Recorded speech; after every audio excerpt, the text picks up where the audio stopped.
necə də gözəldir gözündə, yüz günəşin işığı var üzündə.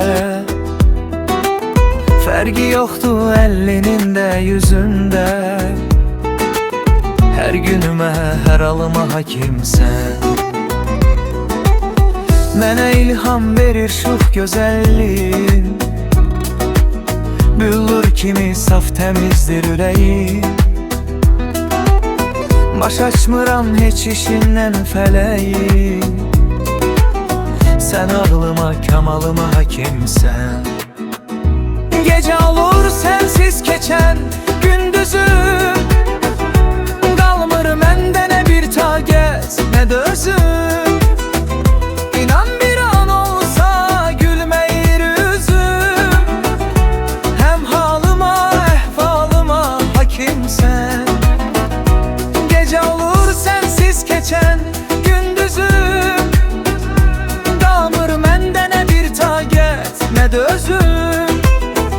İnan bir an olsa gülməyir üzüm, həm halıma, əhvalıma hakimsən.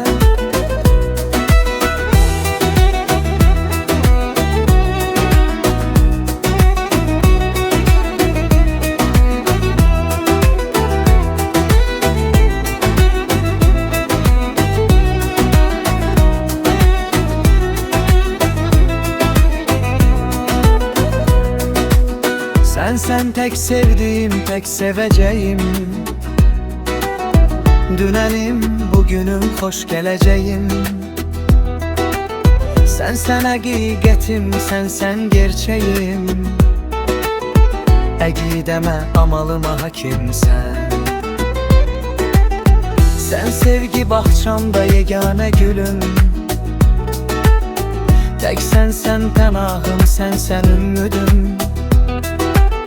Qərar ver yaşayım yoxsa ki ölüm, çünkü bütün varlığıma hakimsən. Gecə olur sənsiz keçən gündüzüm,